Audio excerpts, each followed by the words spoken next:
Listen, this has been a long, long time since I've pressed recording on Zoom. My name is Yanni. I'm here with the one and only Matt Prisco. A little background about both of us, man. I met Matt through my boy Dave Luongo. Ever since then, we started a group chat with me, Matt, Massimo, and Dave called Footy Talk. Matt, tell the people how you know me. I know you from talking a lot of footy with you, so I'm excited to finally be doing this. I feel like it's a long time in the making. We talk enough every day, all throughout the day about the beautiful game, so why not do it in this setting? And hopefully, people will find it entertaining. So many Fabrizio Ornstein, Nico Shira tweets. A Press that lot of tough share days. We've button. been in Press. the, we've been in the trenches together too. It hasn't been the easiest times for our clubs, Liverpool and Juventus. Liverpool, obviously, for you. I'm a Juve fan. I grew up just following basically everything my grandfather did, and he was a big soccer fan, big Juve fan. So it's been great being able to just talk shop with you about pretty much every single league, which obviously we'll want to do on these podcasts. Dude, we have a lot to get through. We have a lot. So listen, first weekend, no, let's go second weekend, but first weekend Yep. for City A, second weekend of full football. Uh, there's nothing better than sitting on my couch for double-digit hours and watching games after games after games. Amazing. And then when, let's say, September comes around and I literally watch sports from 8 a.m. to 11:30 p.m., it's the greatest feeling in the world. I love it. It's peace. I used to feel like such a loser just telling people, like, yeah, my preference for the day is just like sitting my ass down on the couch for the 7 o'clock games if they have them, and then just completely going until the end of the 3 o'clock match. Like, I am completely on that now. And it's been great. I mean, the last couple of weeks, man, I've really enjoyed it. There's been some good ball we're gonna get into here. Dude, literally, I'll have this laptop, my work computer, and the TV all going, all three different games, and I'm paying attention. But there's a couple games that I really pay attention to this week. And one of those games, Matt, was Newcastle City. Newcastle City was a Yeah. big one that I was looking at. Ended in a 1-0 win for the Citizens. What did you take from the game? Yeah, I think both of us were kind of have the same sentiments here. I mean, these are two great teams. I went into this game hyping it up to my boy. I was like, this is one of those games with it's going to be even for the Etihad, it's going to be a great atmosphere. Two teams that are playing well. City obviously coming off their treble. Newcastle looked amazing against Aston Villa in the first week. They did not bring the same energy. They gave Manchester City way too much respect. It really never felt like Newcastle were ever really going to get back into it. They weren't pressing them hard like we saw in that first game. They were just letting City kind of ping the pass around. And it felt like if Newcastle was going to score, it was going to be off of a defensive mistake, which is probably not the game you want to play with Manchester City. So was kind of disappointed with that. In the end, I think those two will play again down the road in Newcastle. It'll be a much different game. My final takeaway on this, I thought Alvarez, obviously, crazy finish for the goal he scored. Foden, I thought looked really, really good, and Foden's continuing to look really, really good, linking up play and creating chances in the final third. And then Rodri, just like the guy looks like Pirlo and Busquets mixed right now. So, not quite, but either way, I know. I hate him. I hate him. I don't blame you. Yeah. I would hate him too if I were you. Listen, man, just to go off what your sentiment was saying, dude, way too much respect. It took an Elliot Anderson substitution for Newcastle to turn it on. Like, why was that Yeah. even a thing? You look at game one against a decent, borderline good, very good, Unai Emery, Aston Villa side, absolutely demolished 5-1. And the key players in that were Italy's own Sandro Tonali and Alexander Isak. I feel like those two were huge and they were so central to what like that team was doing. And even Anthony Gordon, Evertonian, what us Liverpool fans call the blue shorts, but he even played really well that first game against Villa. And then all three of them kind of disappeared against He City. got a yellow card early, and it was a tough game. It was a tough game for Anthony Gordon for sure. But you kind of expect that with a younger player. Isak, who's also younger, And he only came. Didn't he come to Newcastle halfway through last year? Last Right. year in January. So he's still got a little bit of a curve. We know how talented he is, but really tough game for him too. I think in the end of the day, if you're just not getting the ball that often, it can be a tough day for you as a striker. So it's not like he had all that much of a chance, in my opinion. But Yeah. Also, I take back Isak came last summer because he scored his first ever Newcastle goal against us, and that was the game where Fabio Carvalho had the game winner, and that was in the beginning of the season because Darwin Nunez was suspended for a red card. correct. Okay. And also, red cards will be another topic. We'll get to that later. But another thing, like I said before, yeah, it was just kind of a weird feeling. They just didn't like step on the gas pedal until like the 75th, 77th minute. And even then, like what you said, like Rodri is just so dominant in that midfield. Like So he's good. just everywhere. And he's literally like they lost Gundogan. They were having talks about Silva's going to leave too, but he just signed a new deal. I think the most important player on that team, bar sometimes KDB, because obviously he's hurt for 4 months now, is Rodri. Like this guy is the glue. He'll run everywhere on the pitch. He can strike it from outside the box, and he changes the pace. He slows down the game, and he just makes it easy for everyone else around him. Yeah, his passing range is unbelievable. You saw it last week. I mean, he's able to switch play. He's able to create chances from deeper positions because, like you mentioned, he is everywhere. He's doing a lot from the defensive standpoint, and obviously, we see he can get goals too. I actually would bet if there's one player from Manchester City not named Erling Haaland, he's going to be the guy to win Premier League Player of the Year. It's not ridiculous to say that. Not It's ridiculous. just not. Yep. And Rodri shows you how important a strong number six is in the side. It just shows you that that's fact. And a team that signed a number six recently was Chelsea. The Blues traveled to the other part of London, West Ham. And also, fun fact from the from game week 1 to October 7th, Chelsea only leave London once. Every game they play is in London, besides one game, which is I think September 17th against Bournemouth. Is that a fix? Is that a fix? Is that being fixed for them? I get that London has a lot of teams. I do understand that, but that's wild. That's insane, right? That's crazy. Insane. But they don't play easy teams though in that stretch now. They play easier teams until October 21st. Then they have a crazy stretch where it's like Arsenal, Brighton, Brentford, Liverpool, and City. So that's a whole nother story. But we're going to talk about, like I said before, the importance of a six and a 115 million pound man. Moises Caicedo made his debut for Chelsea this week. And you know me, Matt. Even though I have, of course, some biases, we're all fans. We have a little bit. But I like to think of myself as a very rational guy when it comes to I think you are absolutely new players coming on and stuff. Moises Caicedo did not have a good debut at all. It doesn't take a genius to tell us that. It doesn't take a genius to find that out. But I'm also not going to sit here and act like he's done. Like no, all Liverpool fans, once we saw that Ornstein bomb, including myself, I'll tell you, I was literally sitting right there in my kitchen, and quite frankly, I screamed when I saw my notification on my phone because you can't understand how my brain could process Fenway Sports Group to spend over 110 million pounds on a player. I couldn't even. Long story short, yeah, Caicedo just did not do well this summer or this debut. But you know who did? Just play incredible, and it finally showed his class on a bigger stage. I guess is that man James Ward-Prowse. That brother is different. What do you think, Matt? Yeah, I mean, obviously, right away, you saw his first two set pieces that he took, like perfect corners, putting the ball in really dangerous position. I mean, the second corner he took, West Ham scored. I forget who it was. It was actually the guy who got the red card for West Ham. My Moroccan. Yeah, your Moroccan boy. I always forget his name. Either way, pretty easy header from that standpoint. Regardless, he pinged that perfect pass over to Mikel Antonio for the second goal.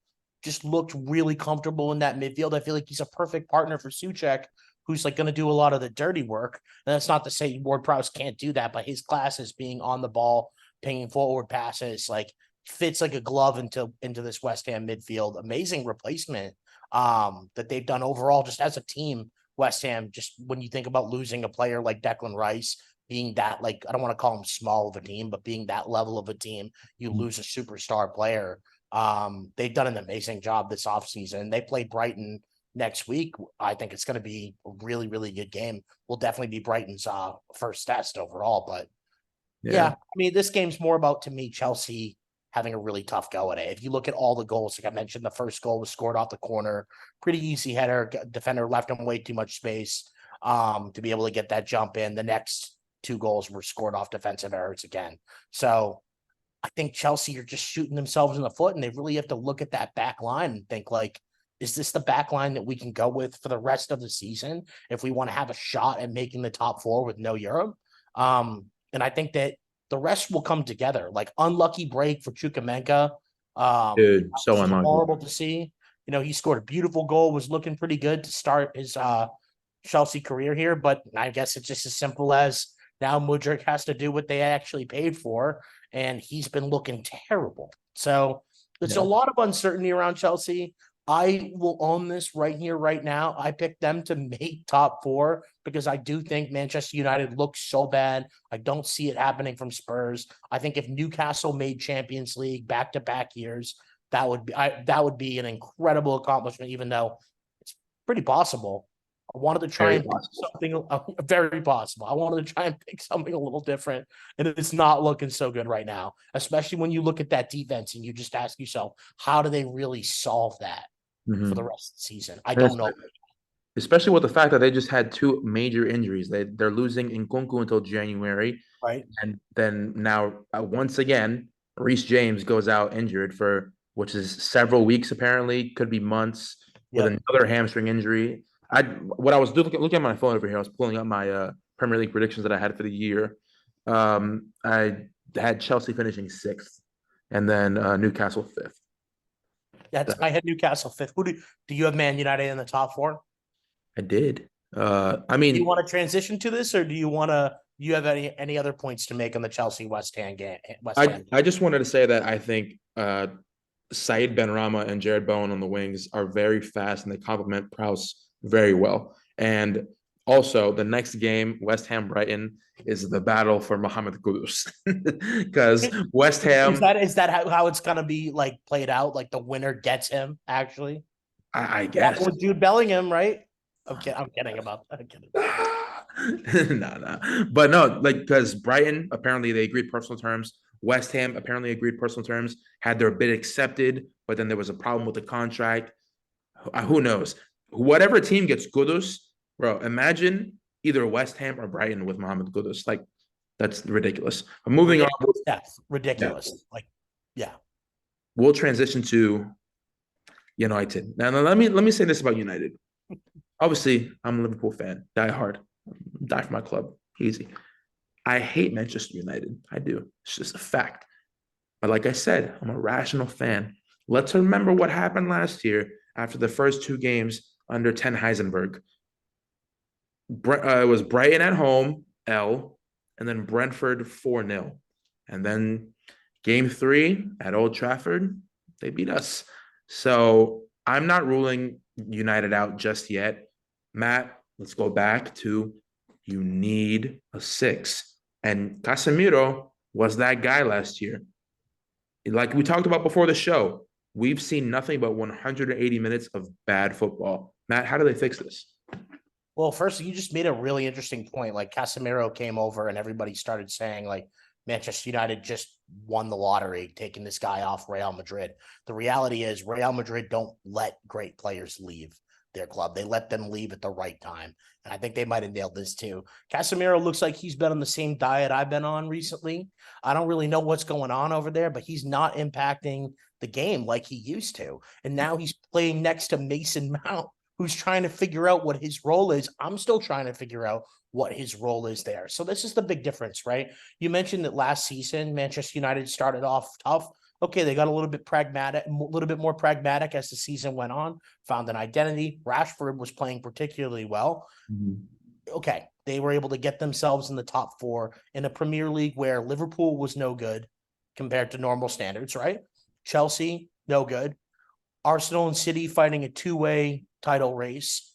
And Spurs, obviously. I mean, the whole fiasco going on with Conte had really no shot. There was really not as much competition this year. We just named all the teams, like even Newcastle. Obviously, they played very well last season too. But what did they get? Still 68 points. Mhm. There wasn't a ton of competition. I think it's going to be a little bit harder for them this year. I don't love that midfield. I don't love the balance between Mount and Casemiro. Again, I still don't know what Mount does in that midfield. And as far as like when you look at the rest of the team, it looks like okay, the goalkeeper is going to be solid. I really like Onana. He's made some mistakes so far, uh, Incredible keeper. but I think he is a really good keeper, and I think he fits the modern game. His passing's really good too. We saw that very much on display in the Champions League. He can Mhm. play in big games, so they might be okay there. I think their fullbacks are mid. I think Shaw's mid. I think Wan-Bissaka is very, very highly rated. He played a pretty good game against Wolves.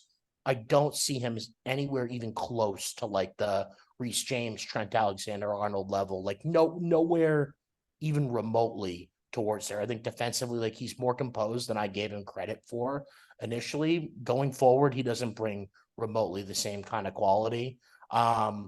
Even though he did get that assist. Assist, yeah. It's again a scrap goal against Wolves. Like that was more a beautiful pass by Bruno to kind of set that up. If he Mhm. didn't make that cross, we probably would have been asking questions. The whole point is I don't love their fullbacks. I don't love their center backs. And their attack just has Rashford, and that's it. They're gonna have to integrate Hoyland as the year goes on. I just don't overall don't love the team in any facet.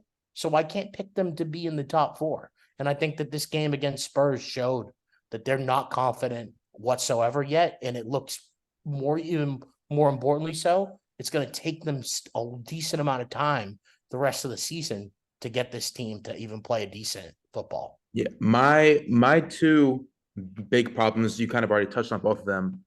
What was the point of purchasing Mason Mount? One, and two, you have this issue with Erasmus Hoyland, who's now there's no timetable. He just has a back injury, and they don't know how long he's gonna be out. They said weeks, but no one knows how many weeks. But like to add on to that, I said 2 points. I'll make it 2.5 points. With Hoyland injured, Marcus Rashford is not a nine. It's just not the case. Right. And I love Rashford. I'm a Liverpool fan. I hate United as a whole, but I love Marcus Rashford. I rate him. I cheer him on when he's not playing Liverpool. I want him to do well, but he's not a nine. It's very simple. He needs to play on the wing, and the issue with that is when he's on the wing right now, the only nine they have is Martial, like, and he's. I mean, they sent him on loan to Sevilla. It's been on the way out for a long time over Yeah. there. Yeah, they just don't have the team, man. I'm in total agreement with you. Like Rashford's not physical enough to play a nine. He's better playing in those wider positions, and Mhm. he can still score. He's proven he can still score goals from there. So they needed to either if they were serious about making the top four, which I'm not sure they need to be. I think they need to be more serious about building a squad for the future, which maybe they've taken some good steps there. So that's okay. But expectations for the season have to be lowered a little bit. I think also it's worth saying that Spurs did a really good job. Like I thought they were pretty patient against Manchester United. And they should be.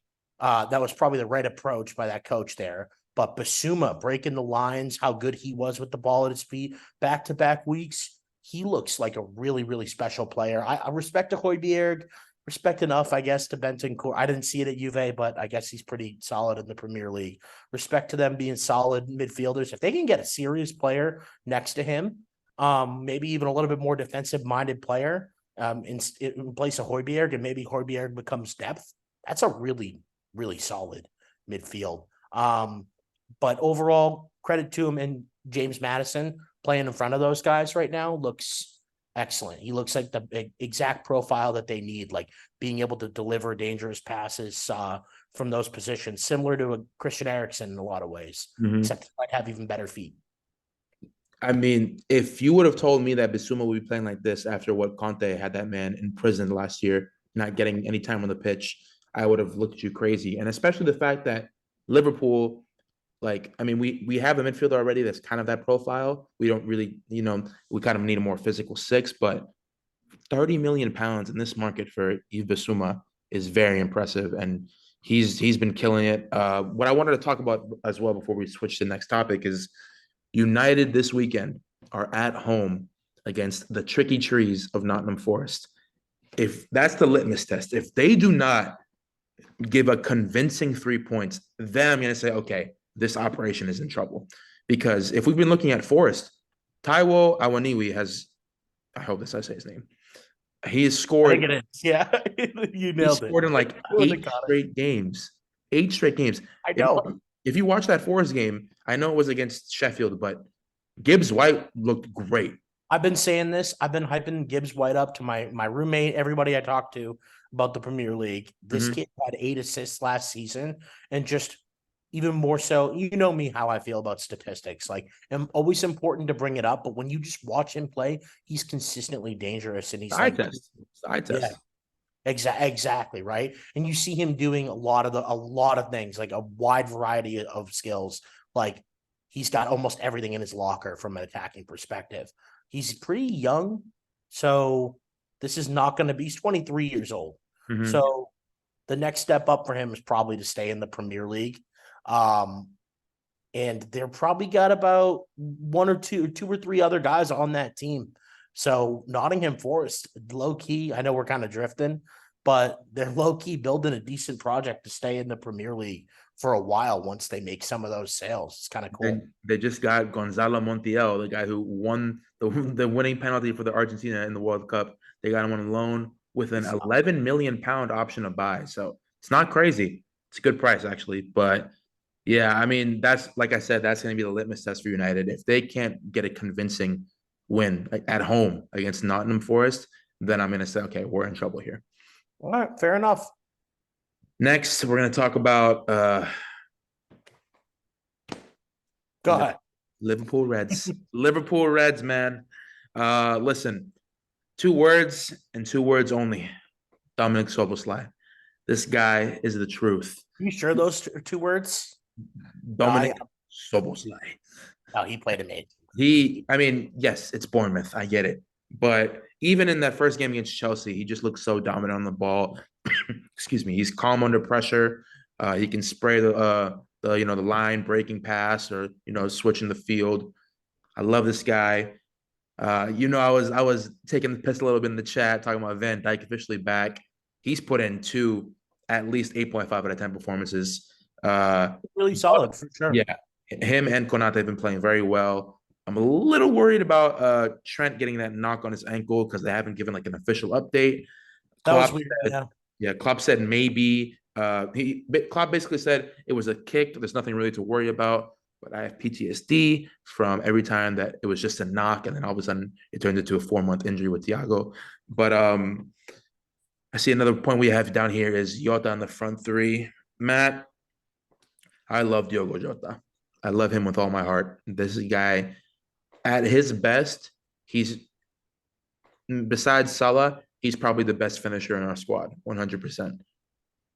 I want Darwin Nunez starting. I really do. I don't want this to hurt his confidence, even like because he had a good preseason. He scored, I think, 5 and 4 in the preseason. And I get it's preseason, I get it.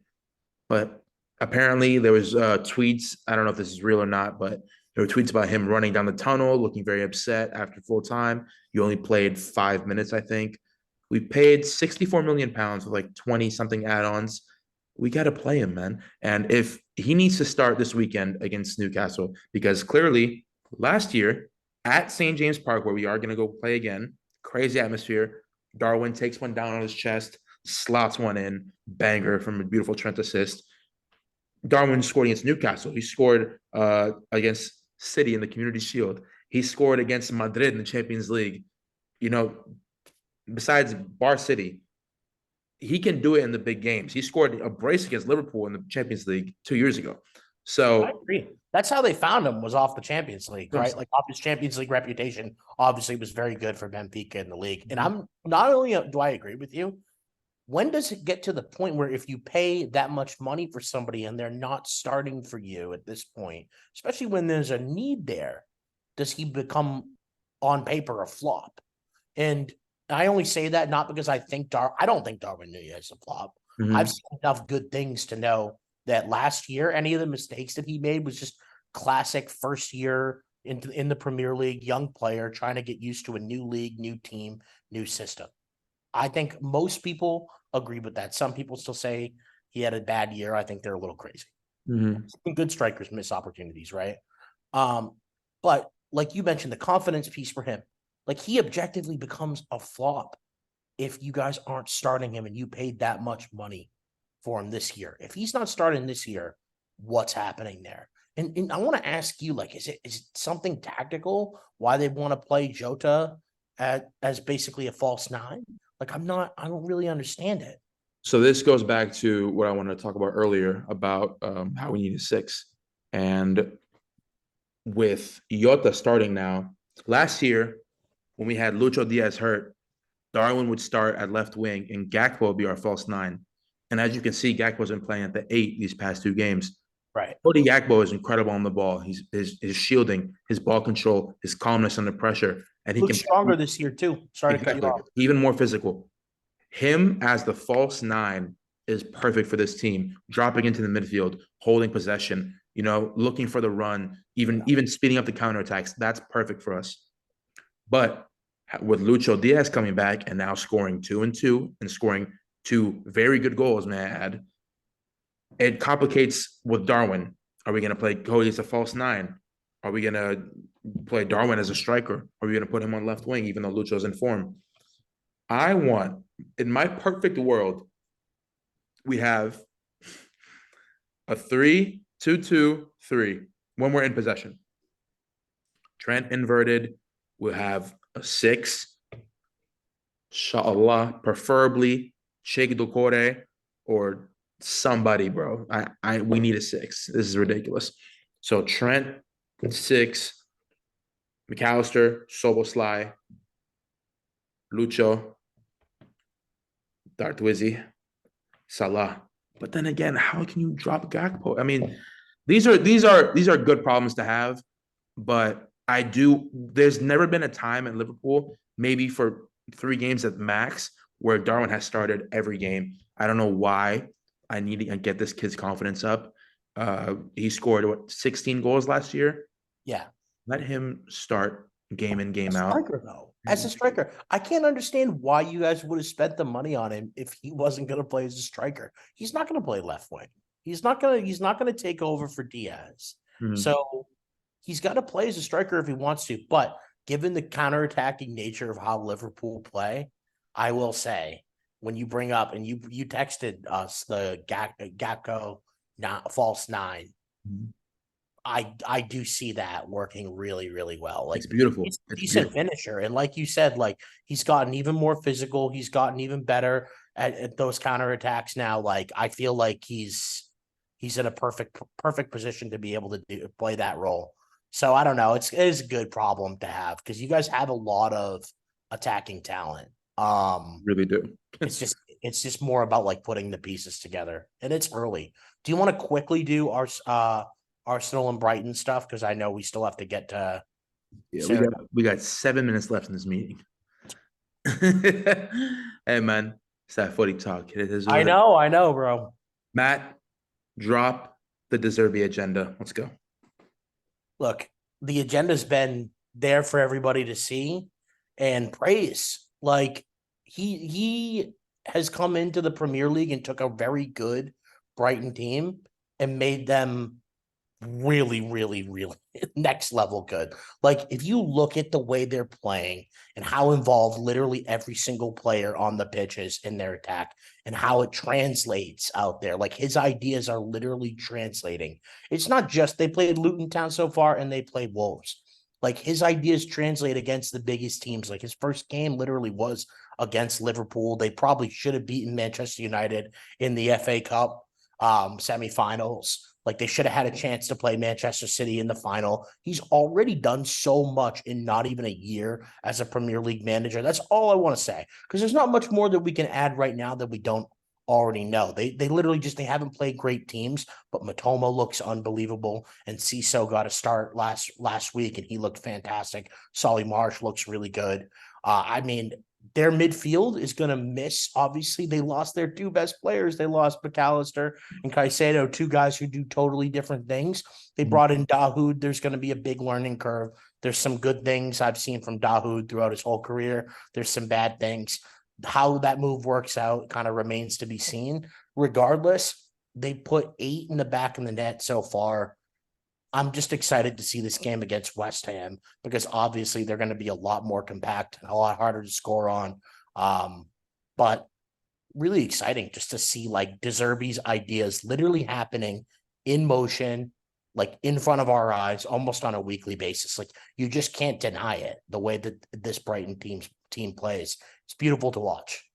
I mean, first of all, in that game against West Ham, you're going to see you're going to see a generational low block from David Moyes. Like that's just it is what it is.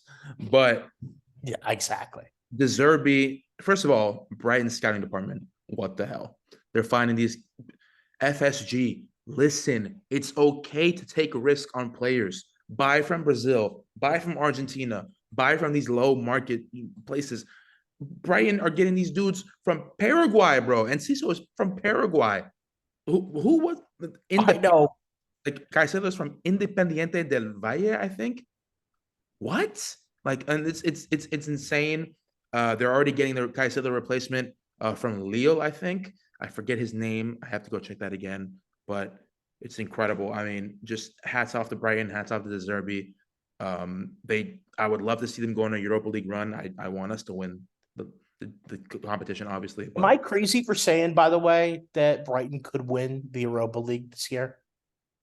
I mean, hey, we have to see how they play in Europe, but I mean, Why not? If they can play like this in the Champions League, I expect them to be able to do the. I'm sorry, if they can play like this in the Premier League, I expect them to be able to play like this in Europa League. No question about it. all right, man. So we have 3.5 minutes left on this Zoom. Here's what I'm gonna do. All right, we're gonna go executive move right here. We are Mhm. gonna just wrap up. We're gonna make this a Prem part one, and then we'll do another meeting and do Italy, La Liga, all this stuff. But here's what I want to ask you, Matt. I have the Premier League games for this match day up right here. Obviously, we've hit on some of these matches, but my Yep. three matches that I want to see the most, obviously, it's going to be Liverpool every week. Liverpool, 11:30 game Sunday, traveling to St. James Park at Newcastle upon Tyne. And that's one of them. We talked earlier about another game that I really want to see, United, Nottingham Forest. And then, obviously, we're both been talking about Brighton, West Ham. So those are my three matches of the week to watch for. My non-biased, genuine opinion. I'll go. I'll go Forest 1, United 1. I don't know. I'm feeling it. I'm feeling it. I'll go Brighton. Really? I'm going Brighton 3, West Ham 1. And then non-biased, I'm going Liverpool 1, Newcastle 1. There we go. Wow. Only one goal apiece, huh? Yeah. I think in the end. So do you want me to pick those games myself? Pick whatever games you want. All right. Well, I'd say for Man United Forest, I think it's a 2-2.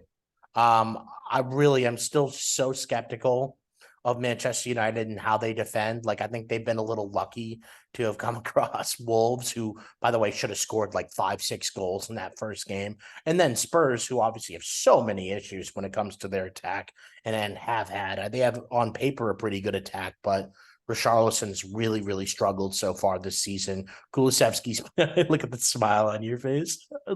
But regardless, Manchester United, I feel like they're going to allow 2 goals to Nottingham, 2-2. Newcastle, Liverpool, I expect to see the kind of energy that we saw in that Villa Newcastle match. End to end, really exciting attacking football. I think we're going to see that in the Newcastle Liverpool game.